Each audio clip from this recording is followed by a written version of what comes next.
Hello, welcome to the 18th episode of ProShip's ParcelCast.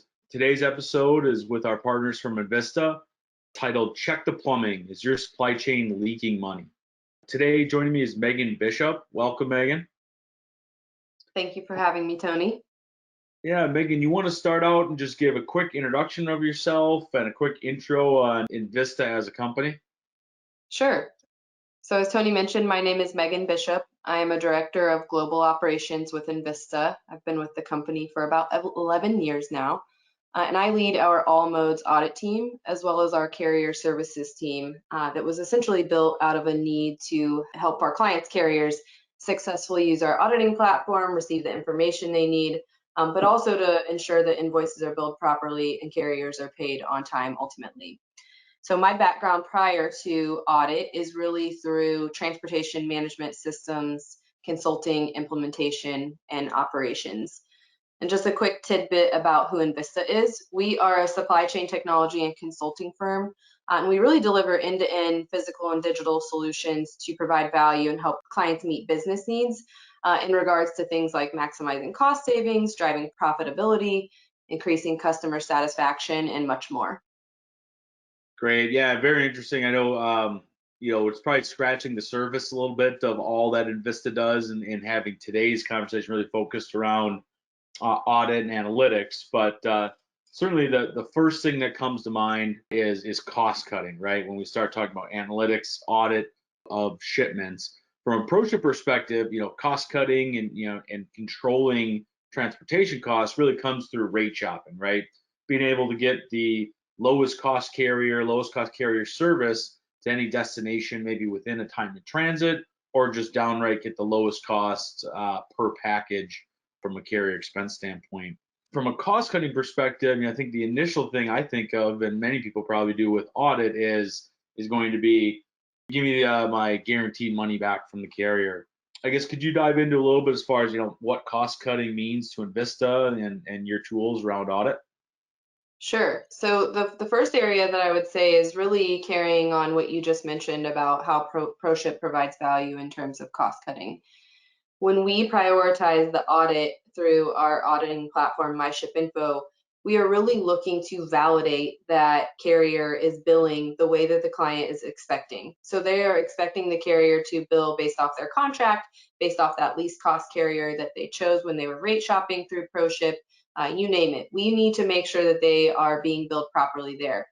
Our end goal is to make sure that the carrier bills properly and we have as few exceptions to review and dispute as possible. And so we will do that through working directly with our clients' carriers to ensure that we proactively fix billing discrepancies upstream. When it comes to cost cutting for Invista, we are really taking the audit, pulling the data out of that, and from a visibility standpoint, looking at ways that we can help our clients cut costs through things like service level optimization, looking at unnecessary accessorial charges that they might be getting charged by the carrier, and really through kind of taking a lens after the fact and trying to proactively make call outs that can help clients save money upstream. Great. Yeah, that's interesting. Typically I've always thought of it as you rate shop a package or ship a package, you audit it, whatever money you get back. But being able to be proactive for that next shipment, I think is the next iteration of coupling these solutions together, right? Making sure that, well, maybe it's not just the next package, but the next week's packages, next 2 weeks, next month's packages, getting ahead and being able to make some changes in real time to be more efficient across the board. A big trend that we've seen just throughout the market, last maybe 2 years as part of the pandemic, even before the pandemic, was carrier diversification. I'm sure audit goes hand in hand, and some of the network optimization or carrier negotiation services Invista provides offer assistance into this. But certainly carrier diversification from a ProShip, obviously, you can obviously add as many carriers as you'd like, rate shop against them. But what are some of the carrier diversification topics of conversation or processes that you guys do from an Invista standpoint with your clients? Yeah, that's a great question. So, a lot of times our clients are coming to us, advising us on their situation, whether they are looking to expand their use of different carriers because a specific carrier isn't moving their product anymore, or because they want better service. You name it, they're coming to us for our insight on things like that, because of the number of clients that we work with today, they know that we have that kind of diverse view of things.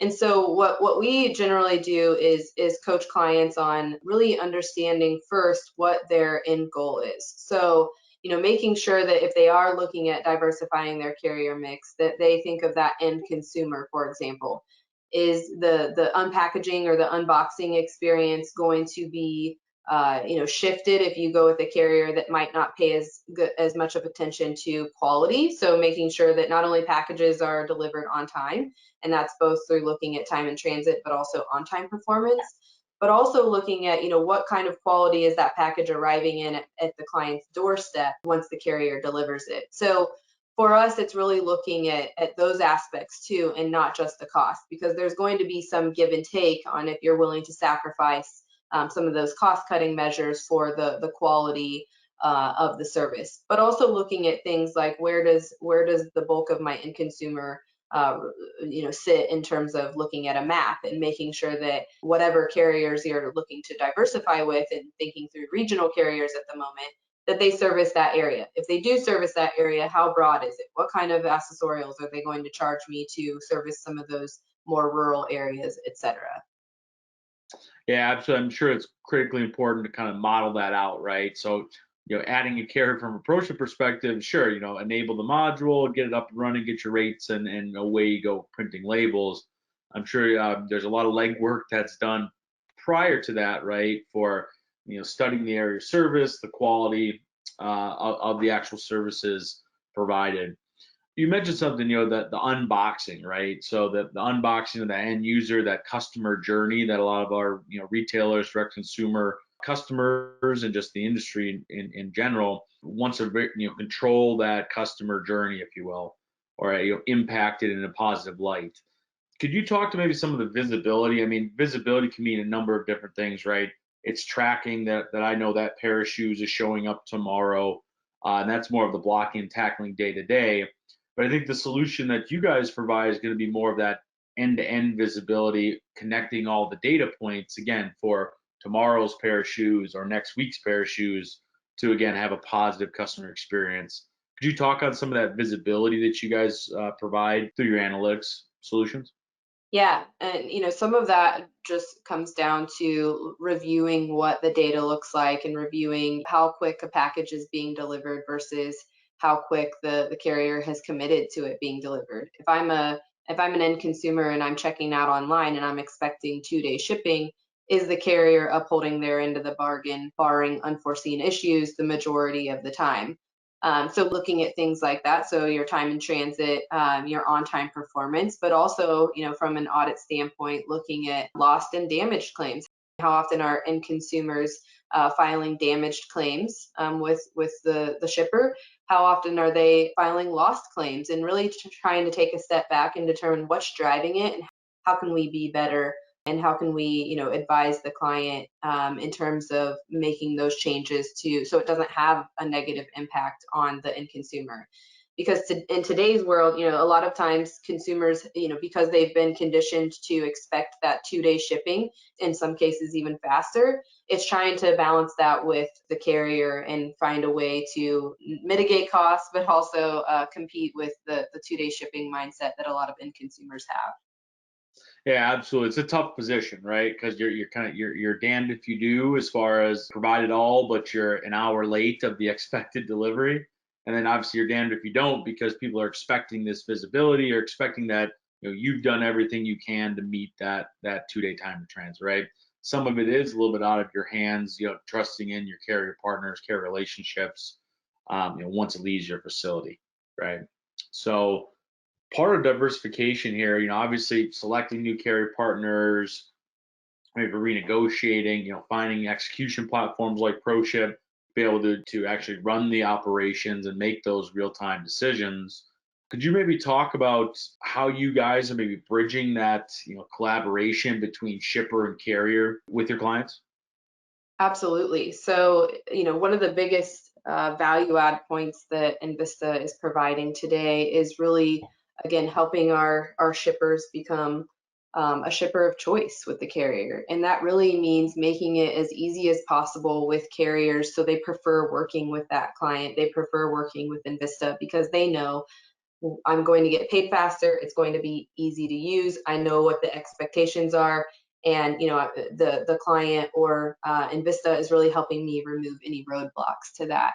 And so, with that, it's not only making sure that we reduce the number of exceptions that the carrier is introducing, whether that's from an incorrect way that they're billing or whether that's an accessorial charge that the client wasn't anticipating, but it's also going back and really looking at, from a holistic standpoint, looking at the entire invoice process and saying, where can Invista improve, where can the client improve, and where can the carrier improve? Because there's opportunity typically on all fronts.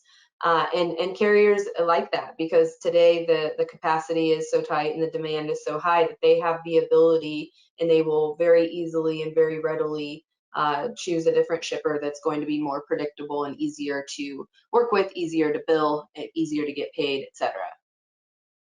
Yeah, it's an interesting shift in the market, right? So, a couple of years ago, the shippers really held that power, that negotiation kind of flipped on its head here, and it's maybe coming back to being a little bit more, equal as far as the capacity for the carriers now being able to pick and choose their shippers, right? So I think that is an interesting take to, you know, take a moment, think as if you were the carrier as far as what would you like out of your end users rather than the traditional, I have the volume, I hold the power type of viewpoint for it all. So very interesting. So we talked about, kind of carry audit and cost savings. We talked about, adding carriers and what to look for in adding new carriers. I talked about the shipper of choice. From a feedback loop perspective, how does analytics actually, what you could find as part of BI analytics audit translate then to changing day-to-day operations? Do you have a few examples where Invista has been able to find a few nuggets within the data, if you will, that have really impacted the end users kind of operation in a positive way? Absolutely. So today, I would say that audit has become more of the expectation among clients. So when we are performing an audit, I expect you to, find the cost savings, but ultimately, or more importantly, work with the carrier and make sure that they're billing properly upfront. Where the value comes in after that is the data and the actionable insights that we can provide based off what we're seeing. So oftentimes we are combining carrier invoice detail with a shipper's order or load data. And then that really allows us to increase the visibility, increase the level of detail that we're able to provide back to shippers, and all of that is being funneled through our business intelligence platform. And with that, we are constantly taking a fine-tooth comb and looking at the data and saying, what are our shippers' end goals, and then what is the data telling me, and looking for opportunity there. So a good example of that would be a client where recently, we started noticing we were getting their order data, and they actually have a large ship from store component to the way that they ship today. And we started noticing that they were increasingly getting hit with particular charges out of one location. And so with that, we were able to dig in deeper at a package level and determine that they were shipping using a specific box every time when they had multiple packages or multiple boxes at their fingertips to choose from. And then on top of that, they were sticking with the same service level every time they shipped it out. So when you compared that particular store to all of the other stores, there was about a 7% or 7 times, I should say, increase in their shipping costs versus other stores. And so we were able to dig into that and provide that back to the client so they could really go back to that store and educate them on what the do different was to ensure not only that they were choosing the optimal package each time, but also that they were choosing the optimal service level based off, what the need was there. And that's just one example of many where we're constantly reviewing the data in real time, determining where the opportunities are, and also making sure that we're determining what feasible opportunities there are. Because you can throw out, hey, you should use this service level instead of this, but if that doesn't fit within a shipper's model in terms of getting the product to their end consumer, then that's really not, something that's going to work for them. Yeah, that's interesting. Yeah, from a ProShip perspective, we're always kind of conditioned to think, well, it's rate shop savings. It's making sure that the right rate shop group is being applied to the right situation. But it is interesting to think about kind of from a workflow or maybe like operation guidelines perspective, how audit can have an impact there. In that example you just gave, right? Something as simple as changing up the packaging type or being more flexible for the service selected rather than just defaulting. Yeah, you probably don't see that until you see the 50,000-foot view of all of the data, right? Or the exception to, probably one of hundreds of stores, but critical cost center or critical cost for that customer. So from a ProShip perspective, we always think, parcel audit, right? Parcel direct consumer shipping. And obviously, that's going to be a core focus for just about anybody in the omni-channel retail space, anything from manufacturing, 3PL, retail, and e-com. But obviously, we talked about Invista having a large scope. Maybe what are some of the other trends in the industry that you guys have seen where Invista has really been helping out clients for the better here in the last couple of years? Yeah, I mean, one big one that comes to mind that's, still playing out today is ocean inbound freight. Ocean inbound freight is so critical to many of the shippers that we work with, just from a retail standpoint, that, things like COVID-19 have really disrupted that in the sense that there were, many shutdowns at various ports. That's just recently been back up and running. And actually, I think there's a few ports that are internationally that are potentially on pause again, but ensuring that clients are getting that inventory in to not only restock their shelves, but also if you think through, any campaigns that they might have going on where it's time sensitive. It's been a struggle because of the disruptions, but also some of the political climate that's going on has led to not only a lot of uncertainty, but both have led to a significant increase in the costs for shipping a container from point A to point B. And then on top of that, you add on the uncertainty of when am I actually going to retrieve this inventory, because things have restarted and the economy has kind of started getting back up to speed. Now you have an issue at the other end where upon delivery there are plenty of container ships stuck out at sea, and I think the number has actually been coming down each day, but that's led to a delay in receiving product. And then also, again, another increase where ocean carriers are charging, accessorials that clients didn't have the budget for or didn't plan for ahead of time, such as storage fees and things of that nature. Interesting. Yeah, definitely needs a lot of collaboration, I'm sure, with shipper and carrier, especially on the inbound side, right? You mentioned some critical cutoff times and making sure you had that inventory for that summer release or to stock the shelves for that particular product release. Very interesting. Just to wrap up here, if anybody's heard anything last 20, 30 minutes or so, what is the typical process for Invista? How would they learn more? How would they get involved with what is the right solution for me as a shipper? Can you walk us through maybe high level kind of what that process looks like for getting onboarded with Invista? Absolutely. So Invista typically starts out by really trying to understand what our clients' goals are.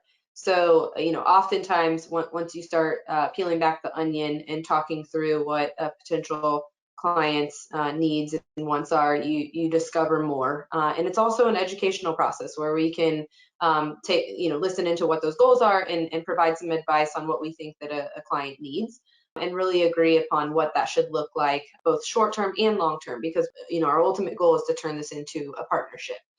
And so from there, we have a very methodical implementation process that we follow, where we are going through a discovery phase, making sure that we are obtaining all of the information needed. carrying that through to really modeling anything that's needed there, and then ultimately going through and agreeing upon with the client that everything looks right. We're doing trainings, we're making sure that everyone is set up for success, and then ultimately going live from there. So, it's something that we can change up depending on if there's multiple regions in play, depending on, how quickly we can get carriers onboarded, what modes are in play, et cetera. But if anyone would like to learn more about that, you can always go to envistacorp.com, or you can, reach out and connect through LinkedIn. I'd be happy to have a conversation with you and, let you know a little bit more about what we have to offer and how we can help provide value. Great. Thanks for your insights today, Megan. Really appreciate your time and the conversation. Obviously, if you did like what you heard on the ParcelCast here today, feel free to visit envistacorp.com. Feel free to visit ProShipInc.com if you're interested about ProShip and our partnership with Invista. Thank you all for your time.